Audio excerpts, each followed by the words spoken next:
자, 이번 시간에는 한국도 금리 인상으로 부동산 폭락 및 경제 위기가 올 것인지, 자, 매년 10년 주기설이 있죠. IMF부터 시작해가지고 2008년 세계 금융위기, 그리고 이제 그 이후로의 10년이 지난 현재 위기, 설, 여기에 대해서 한번 설명을 드리도록 하겠습니다. 항상 이 금리가 문제죠, 그렇죠? 지금 우리나라 가계부채에 대해서 문제점이 많이 제기가 되고 있으니까 가계부채를 지금 안정적으로 끌고 가려고 하고 있고, 거기에 대해서 굉장히 준비를 많이 하고 있죠. LTV 준비도 많이 하고 있고, 일본이랑은 완전히 다른 상황이죠. 일본이 버블이 생겼을 경우에는 LTV 자체가 120%였죠, 그렇죠? 설명 다 드렸었고, 자, 정리를 한번 해보도록 할게요. 자, 인플레이션 시대, 이때 이제 우리가 오일 쇼크 때문에, 오일 쇼크로 인해 가지고 오일 쇼크로 인해 갖고 국제 유가가 상승을 하면서 전 세계적으로 인플레이션이 일어납니다. 그럼 미국은 인플레이션과 전쟁을 선포를 하죠. 그래서 경기 둔화를 감소하고라도 물가는 잡겠다. 자, 물가를 잡기 위해서는 금리를 올리는데, 이때 미국 같은 경우는 금리를 20% 가까이 올리게 됩니다. 20% 이상 올리게 되는데, 이러다 보면 달러가 굉장히 강세를 띠게 되고, 미국은 무역에 있어서 수출이 굉장히 어렵게 되면서 무역 적자를 잇게 됩니다. 그래서 무역 적자를 잇게 됨으로 인해 가지고 굉장히 무역 적자가 누적이 되죠. 그래서 G5를 다 수집을 해 가지고 플라자 합의를 하는데, 이때 플라자 합의를 하면서 일본에 대한 엔화 절상을 요구를 하게 되죠. 그렇죠? 빠르게 넘어가도록 하겠습니다. 이거 이 전 시간에 다 한 거기 때문에 혹시나 못 보신 분들은 이 앞에 강의들을 충분히 다 숙지를 하시고 오는 게 좋을 것 같습니다. 그래서 엔화 절상을 요구를 하게 되고요. 엔화 절상을 하더라도 일본 자체의 대일 무역 관계에 있어서 누적 적자가 미국이 해결이 안 돼요. 그러다 보니까는 루브르 합의를 통해 가지고 일단 환율은 고만 우리가 여태까지 이렇게 힘들었었는데, 니네들이 우리나라 것을 수입을 많이 할 수 있는 구조를 만들어라. 수입을 많이 할 수 있는 구조를 만들려면은 일본 경기가 내수를 활성화시켜야 되고, 수입 물가를 싸게 하기 위해서는 엔화를 절상을 해야 하게 되는 거죠. 엔화 절상을 하면서 금리를 인하를 하게 되다 보니까는 일본 같은 경우 이때 LTV도 이 120%가 되면서 부동산 거품이 최고조를 이루게 되죠. 그래서 일본이 수출보다는 수입이 더 원활한 엔고 현상이 되다 보니까는 한국은 그 틈을 타서 급격한 한국 경제 성장을 이루게 됩니다. 그래서 한국 경제 성장을 이루게 되고, 일본과 서독 자체가 금리를 인상을 하려고 하다 보니까는 글로벌 수요가 침체된다라는 위기의식 때문에 87년 블랙 먼데이, 그러니까는 미국 다우존스 지수가 22%나 급락을 하는 현상이 발생을 하게 되죠. 그래서 일본은 한번 금리 인상할 기회를 놓치게 되고요. 1989년도가 돼서 금리를 2.5%에서 6%로 급격하게 상승을 하면서 자산에 대한 버블이 급격하게 하락을 하게 됩니다.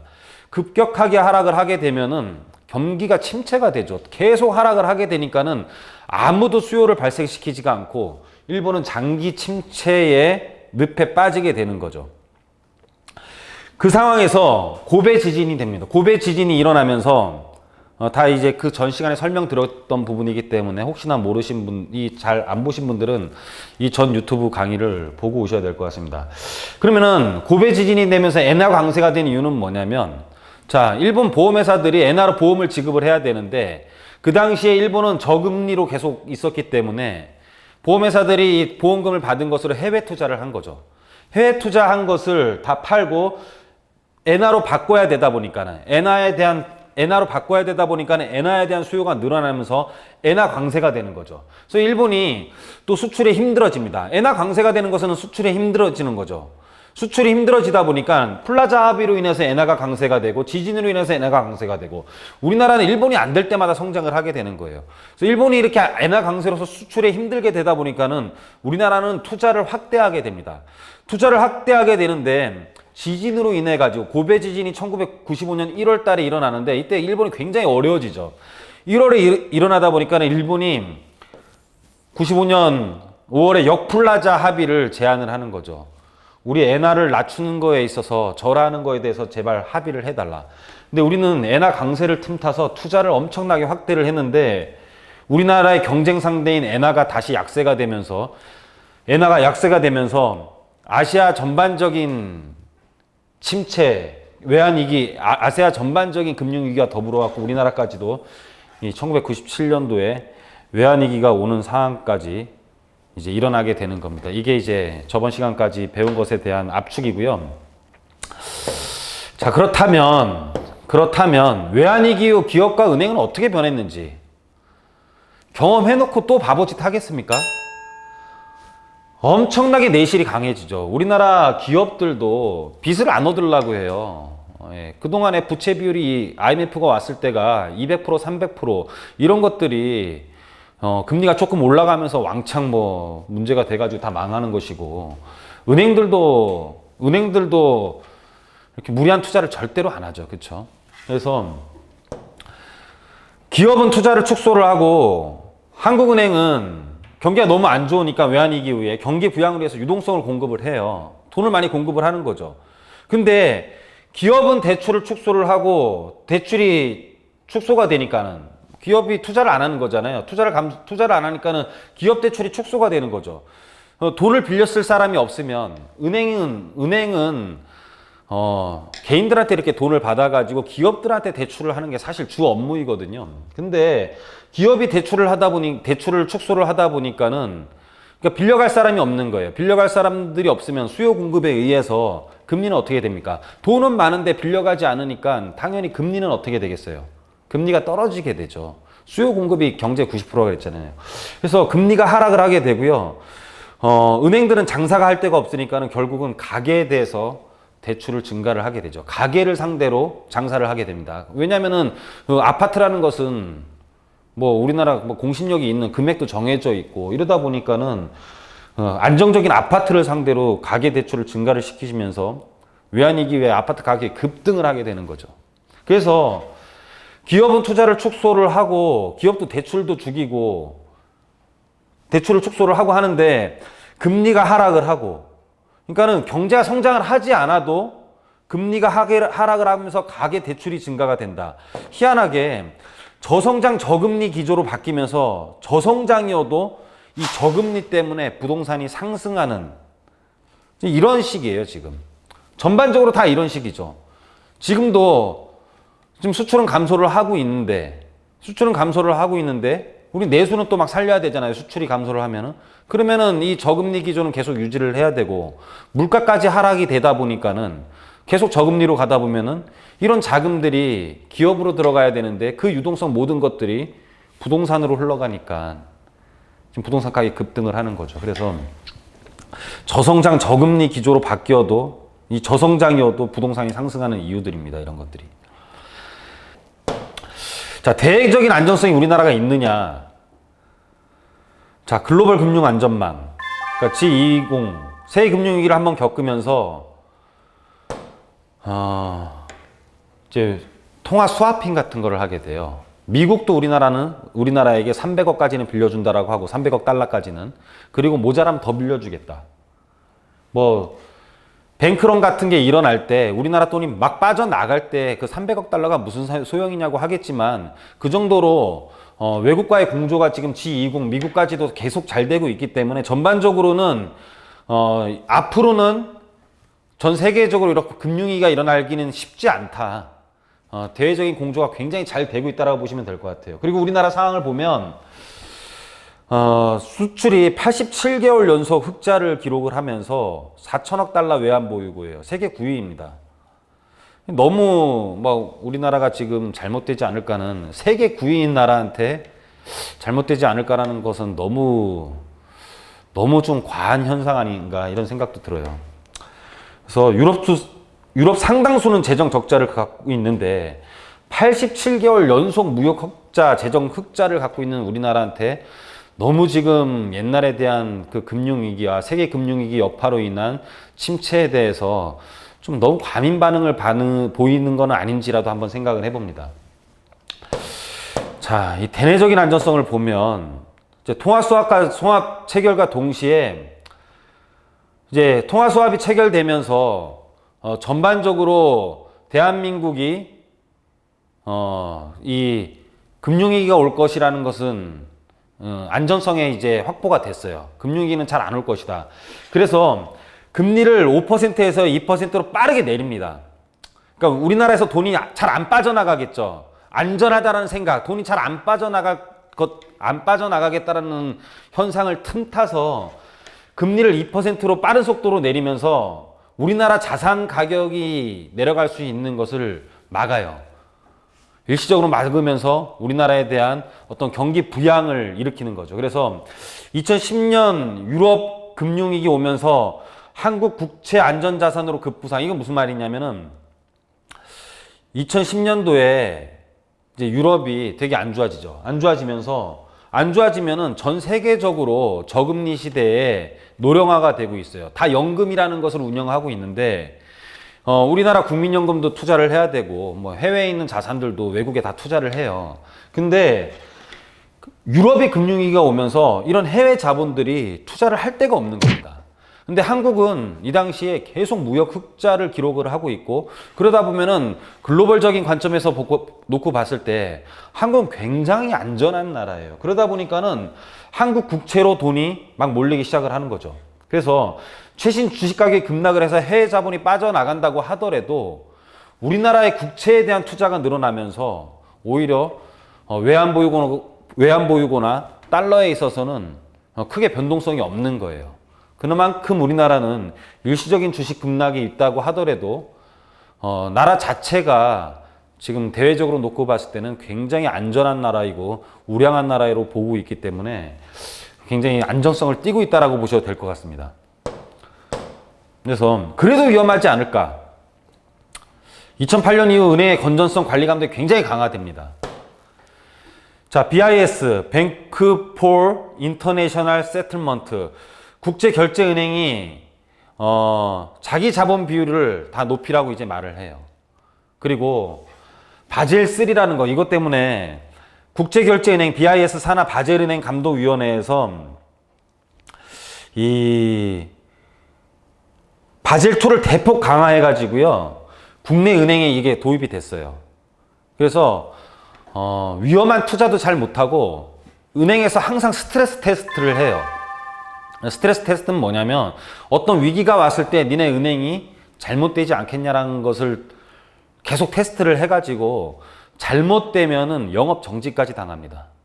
근데 이게 지금 2013년도 12월부터 국내 은행에 도입이 됐는데 이 스트레스 테스트를 하면서 아직 뭐 정지된 은행 없죠. 그만큼 은행들이 굉장히 강화되어 있는 거예요. 금융위기라는 것은 은행에 대한 위기이고, 이런 것들이 사전에 지금 한번 위기를 겪으면서 기업도 부채를 굉장히 감소를 하고 있고 우리나라 은행에 대한 건전성도 굉장히 강화가 되고 있다고 보시면 됩니다. 그래서 기업과 금융이 다 안전하고 대외적으로 놓고 봤을 때 우리나라의 글로벌 위상도 굉장히 좋아진 걸 감안하면 아마 금융위기 같은 것은 거의 오지 않을까라고 생각을 해도 여러분들은 되실 것 같습니다.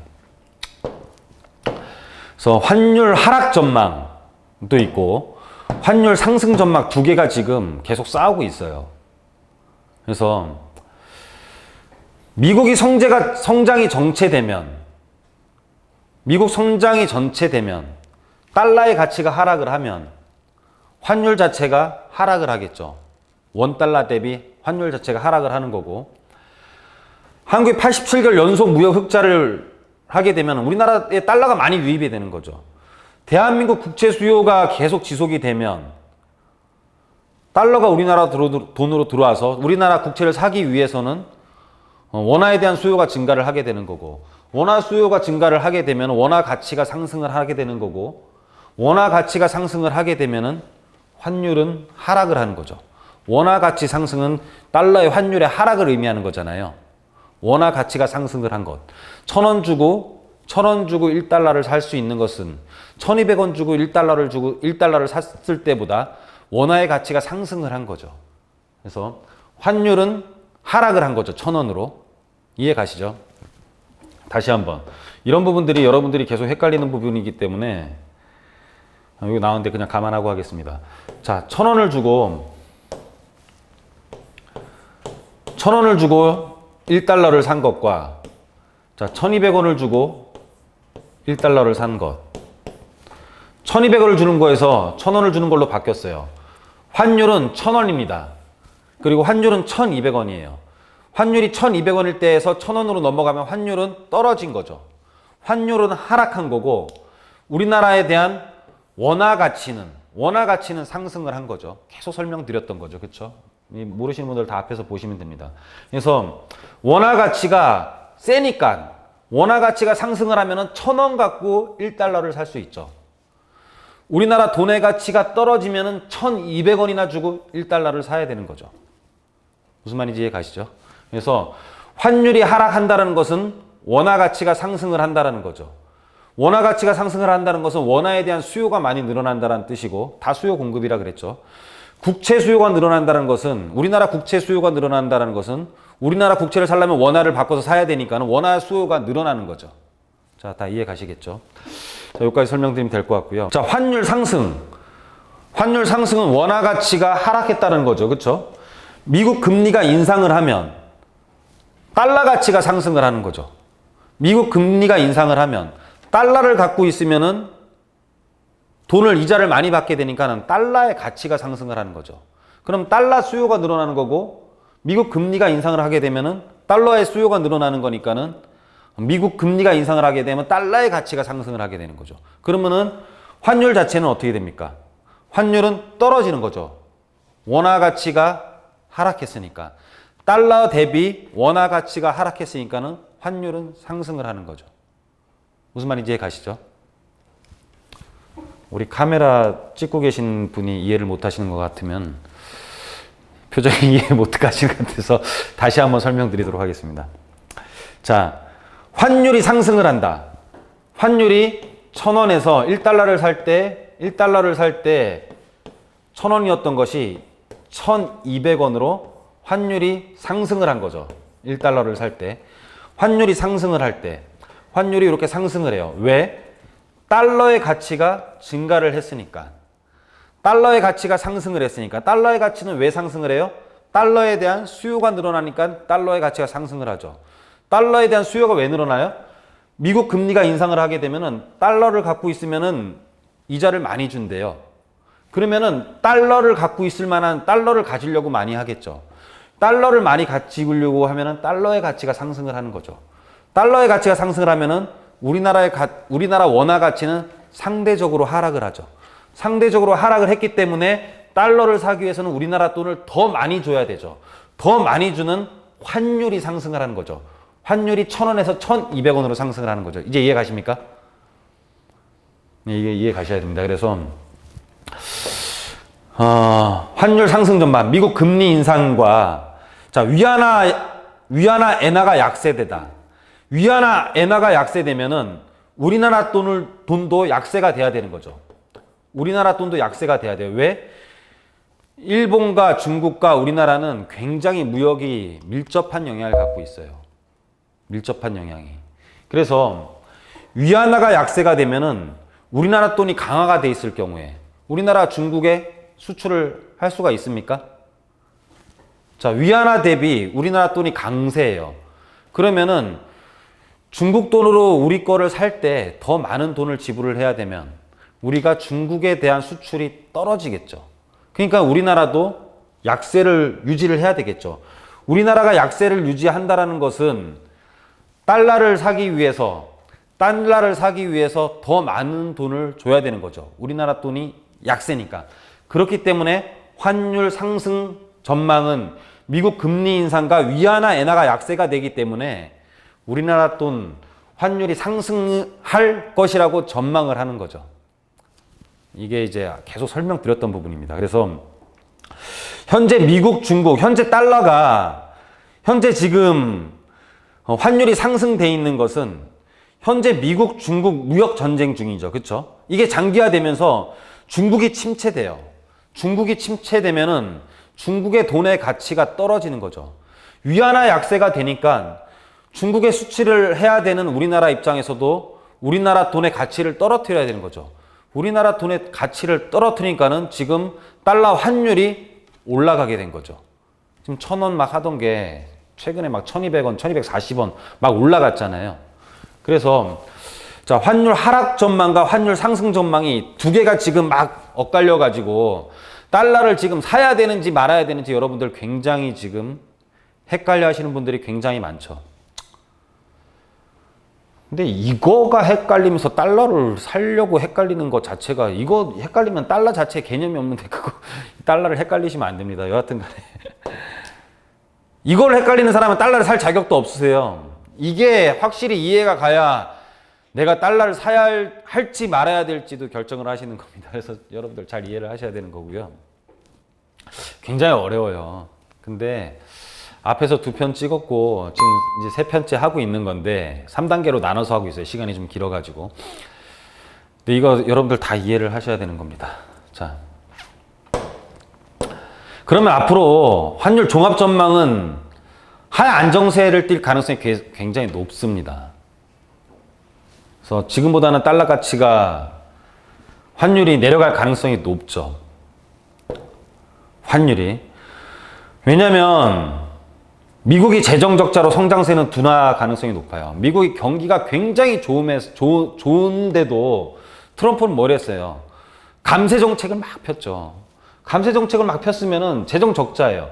재정 적자면 기업들이 이득을 많이 봤었는데 계속 감세 정책을 못 피면 어떻게 됩니까?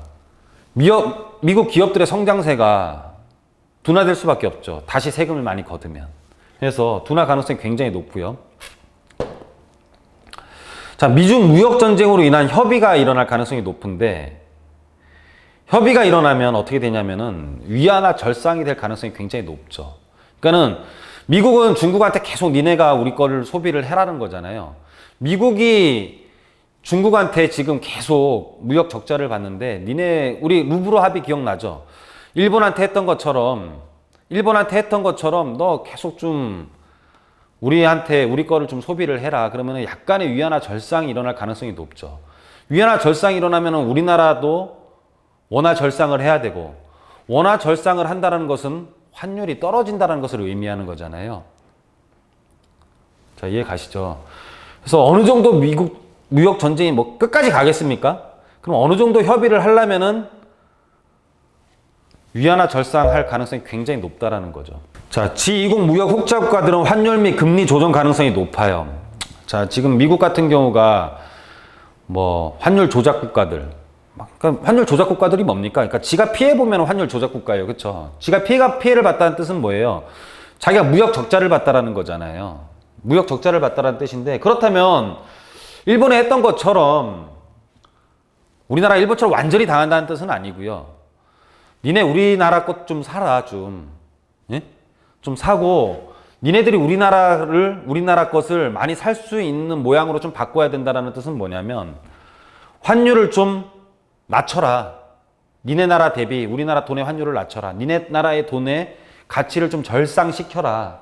그리고 우리 미국 거를 많이 팔기 위해서는 니네 좀 소비를 좀 늘려야 되지 않냐. 그러면은 금리까지도 좀 낮춰야 되는 거고. 그래서 환율과 금리가 굉장히 낮아질 가능성이 높다라는 거예요. 이 전반적인 분위기가. 우리나라도 여태까지 87개월 동안 무역 흑자를 기록을 했는데 이런 압력을 받으면 어느 정도 이런 조정들이 돼야 되는 거죠. 지금 금리가 이렇게 높은 상태에서 미국이 우리나라한테 수출을 많이 할 수 있을 것 같아요. 우리나라가 미국 걸 많이 수입을 합니까? 안 됩니다. 그러면 이런 압력을 어느 정도 받으면은 환율 자체는 떨어져야 되는 거죠. 우리나라 돈이, 그러니까 1,200원 하던 환율이 1,000원으로 좀 떨어진다라는 뜻은 우리나라 돈이 좀 강세를 띈다라는 것을 의미하는 거죠. 그리고 내수가 살아나기 위해서는 그 미국의 제품을 사기 위해서는 미국의 제품 아니면은 G20 무역 흑자를 기록한 나라가 서로 무역을 하고 있는데 우리나라가 계속 무역 흑자를 기록을 했는데 눈치 보일 거 아니에요? 그러면 어느 정도 수입을 하기 위해서는 내수가 살아야 되죠. 내수가 살아나기 위해서는 금리를 높일 수가 없죠. 금리가 높이면 이자 부담이 많아지는 것이고 기업이 도산할 수도 있는 것이고 그럼 금리 자체도 못 높이는 거죠. 그래서 금리랑 환율 같은 경우가 굉장히 하향 안정세를 띌 가능성이 굉장히 높다라는 것이에요.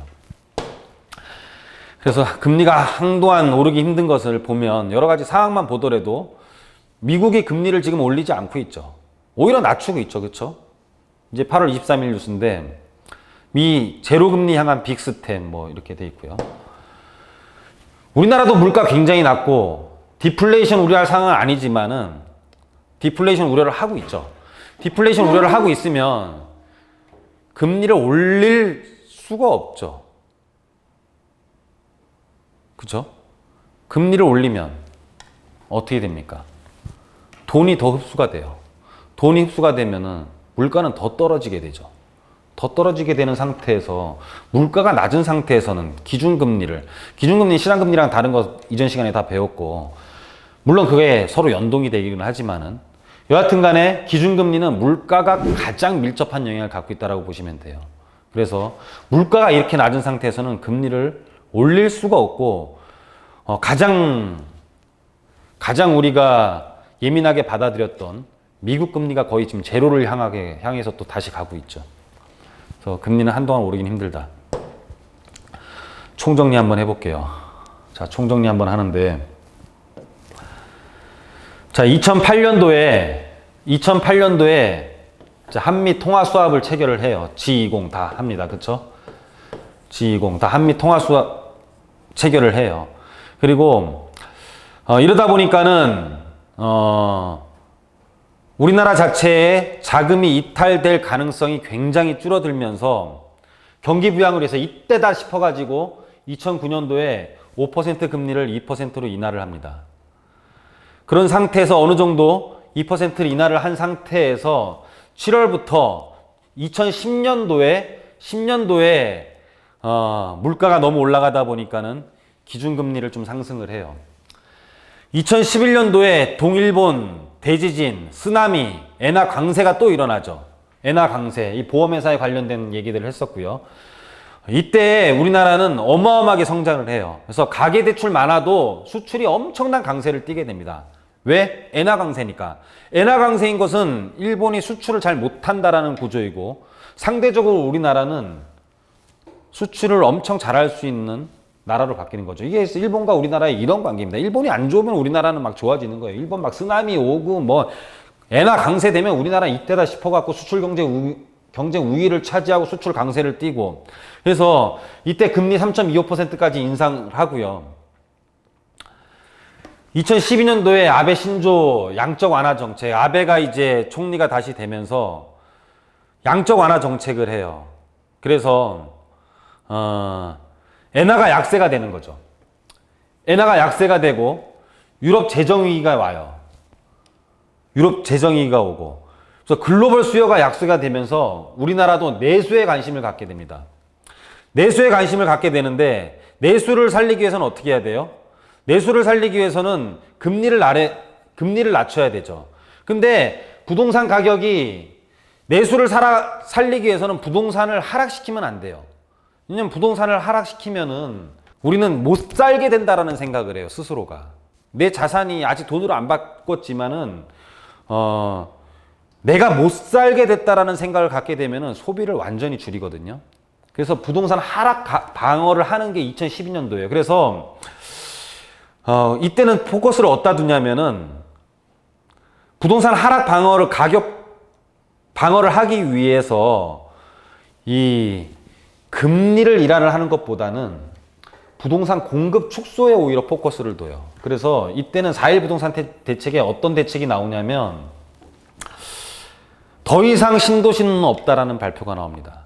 더 이상 신도시라는 발표가 없다고 나오면서 어떻게 됩니까? 이때 하남이라든지 위례 신도시가 굉장히 급등을 하죠. 그렇죠? 더 이상 신도시는 없다라고 하니까는 기존 신도시로 발표해서 했던 지역들이 급등을 하게 되는 거죠.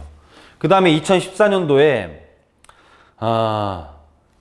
초이노믹스, 최경환노믹스, 그러니까는 DTI, LTV 금융 규제를 완화하면서 부동산이 급등하기 시작을 해요. 급등을 하기 시작하고, 2018년도에 금리 인상은 전반적인 경기 침체가 일어나니까 금리 인상은 못 하는 거죠. 그렇죠? 그래서 대출을 규제를 하게 되는 겁니다. 대출을 규제. 현재 우리나라 분위기예요. 내수도 살려야 되고 전반적으로 글로벌 무역 흑자를 일으킨 나라가 내수도 살려야 되고 내수를 살리기 위해서는 금리 인상을 할 수가 없죠. 금리 인상을 할 수가 없는데 금리 인상을 안 하고 금리를 인하를 해야 되는 거죠. 금리를 인하를 해야 되는 거고 금리를 인하하게 되면은 현재 지금 급등한 부동산과 가계부채가 부동산발 가계부채가 급등을 할 수가 있죠. 어떻게 됩니까? 그러니까는 엄청난 대출 규제를 하고 있는 거죠. 엄청난 대출 규제를 하고 있는 거예요. 그리고 미국 같은 경우가 금리 인상 포기를 하고 있고요. 그러다 보니까는 우리나라 지금 3기 신도시 발표하고 예비 타당성 면제 분양가 상한제 실 뭐냐면은 경제는 살리고 소비도 살려야 되는데 부동산이 급등할까봐 여러 가지 정책들. 그러니까는 외부의 압력은 높은데 이게 부동산이 급등할까봐 자 분양가 상한제부터 시작을 해갖고 모든 대출 규제 이런 것들이 지금 계속 쌓이고 있는 중이라고 보시면 될 것 같습니다. 그래서 이제 여러 가지 이제 외국 상황과 맞물려 가지고 우리나라의 상황들이에요. 우리나라의 상황들이 금리 인상을 할 수가 없는 상황이고 금리를 인하해야 되는 상황인데 여기서부터 또 금리 인하를 하게 되면은 부동산이 또 한번 뛸 수가 있죠. 그러다 보니까는 모든 게 그냥 대출 규제로밖에 갈 수가 없는 거예요. 그래서 엄청난 대출 규제를 할 수밖에 없는 상황입니다. 그러면 이런 전반적인 상황에 있어서 금리 인상으로 인한 부동산 하락은 앞으로는 없어요.